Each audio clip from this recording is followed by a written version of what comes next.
Encyclical letter Laudato Si of Pope Francis, following the globalization of the technocratic paradigm, following.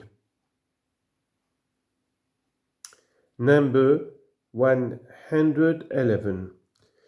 Ecological culture can't be reduced to a series of urgent and partial responses to the immediate problems of pollution, environmental decay, and the depletion of natural resources. There needs to be a distinctive way of looking at things, a way of thinking, policies, an educational program, a lifestyle, and a spirituality which together generate resistance to the assault of the technocratic paradigm. Otherwise, even the best ecological initiatives can find themselves caught up in the same globalized logic. To seek only a technical remedy to each environmental problem which comes up is to separate what is in reality interconnected and to mask the true and deepest problems of the global system. Yet, we can once more broaden our vision. We have the freedom needed to limit and direct technology. We can put it at the service of another type of progress, one which is healthier, more human, more social, more integral. Liberation from the dominant technocratic paradigm does in fact happen sometimes, for example, when cooperatives of small producers adopt less polluting means of production and opt for a non-consumerist model of life, recreation and community. Or when technology is directed primarily to resolving people's concrete problems, truly helping them live with more dignity and less suffering. Or indeed, when the desire to create and contemplate beauty manages to overcome reductionism through a kind of salvation which occurs in beauty and in those who behold it. An authentic humanity calling for a new synthesis seems to dwell in the midst of our technological culture, almost unnoticed, like a mist seeping gently beneath a closed door. Will the promise last in spite of everything, with all that is authentic rising up in stubborn resistance? There is also the fact that people no longer seem to believe in a happy future. They no longer have blind trust in a better tomorrow based on the present state of the world and our technical abilities. There is a growing awareness that scientific and technological progress can't be equated with the progress of humanity and history, a growing sense that the way to a better future lies elsewhere. This is not to reject the possibilities which technology continues to offer us. But humanity has changed profoundly, and the accumulation of constant novelties exalts a superficiality which pulls us in one direction. It becomes difficult to pause and recover depth in life. If architecture reflects the spirit of an age, our megastructures and drab apartment blocks express the spirit of globalized technology, where a constant flood of new products coexists with a tedious monotony. Let us refuse to resign ourselves to this and continue to wonder about the purpose and meaning of everything. Otherwise, we would simply legitimate the present situation and need new forms of escapism to help us endure the emptiness. All of this shows that the urgent need for us to move forward in a bold cultural revolution Science and technology are not neutral. From the beginning to the end of a process, various intentions and possibilities are in play and can take on distinct shapes.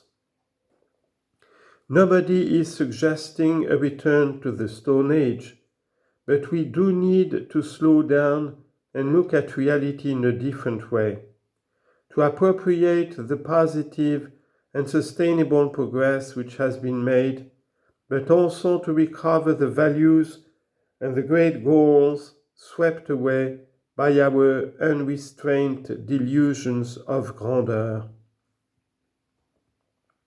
3. The crisis and effects of modern anthropocentrism. Modern anthropocentrism has paradoxically ended up prizing technical thought over reality, since the technological mind sees nature as an insensate order, as a cold body of facts, as a mere given, as an object of utility, as raw material to be hammered into useful shape. It views the cosmos similarly as a mere space into which objects can be thrown with complete indifference. The intrinsic dignity of the world is thus compromised. When human beings fail to find their true place in this world, they misunderstand themselves and end up acting against themselves. Not only has God given the earth to man, who must use it with respect for the original good purpose for which it was given, but man too is God's gift to man. He must therefore respect the natural and moral structure with which he has been endowed. Modernity has been marked by an excessive anthropocentrism which today, under another guise, continues to stand in the way of shared understanding and of any effort to strengthen social bonds. The time has come to pay renewed attention to reality and the limits it imposes. This, in turn, is the condition for a more sound and fruitful development of individuals and society. An inadequate presentation of Christian anthropology gave rise to a wrong understanding of the relationship between human beings and the world. Often, what was handed on was a Promethean vision of mastery over the world, which gave the impression that the protection of nature was something that only the faint-hearted cared about. Instead, our dominion over the universe should be understood more properly in the sense of responsible stewardship. Neglecting to monitor the harm done to nature and the environmental impact of our decisions is only the most striking sign of a disregard for the message contained in the structures of nature itself. When we fail to acknowledge as part of reality the worth of a poor person, a human embryo, a person with disabilities, to offer just a few examples, it becomes difficult to hear the cry of nature itself. Everything is connected. Once the human being declares independence from reality and behaves with absolute dominion, the very foundations of our life begin to crumble.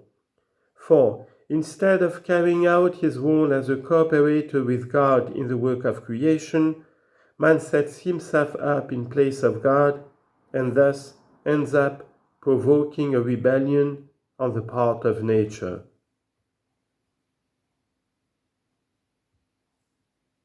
According to the words of St. John Paul II. This situation has led to a constant schizophrenia wherein a technocracy, which sees no intrinsic value in lesser beings, coexists with the other extreme, which sees no special value in human beings. But one can't prescind from humanity. There can be no renewal of our relationship with nature without a renewal of humanity itself. There can be no ecology without an adequate anthropology. When the human person is considered as simply one being among others, the product of chance or physical determinism, then our overall sense of responsibility wanes. A misguided anthropocentrism need not necessarily yield to biocentrism, for that would entail adding yet another imbalance, failing to solve present problems and adding new ones. Human beings can't be expected to feel responsibility for the world unless at the same time their unique capacities of knowledge, will, freedom, and responsibility are recognized and valued. Nor must the critic of a misguided anthropocentrism underestimate the importance of interpersonal relations. If the present ecological crisis is one small sign of the ethical, cultural, and spiritual crisis of modernity, we can presume to heal our relationship with nature and the environment without healing all fundamental human relationships. Christian thought sees human beings as possessing a particular dignity above other creatures. It thus inculcates esteem for each person and respect for others. Our openness to others, each of whom is a thou capable of knowing, loving, and entering into dialogue, remains the source of our nobility as human persons. A correct relationship with the created world demands that we not weaken this social dimension of openness to others, much less the transcendent dimension of our openness to the Thou of God. Our relationship with the environment can never be isolated from our relationship with others and with God. Otherwise, it would be nothing more than romantic individualism dressed up in ecological garb, locking us into a stifling immanence.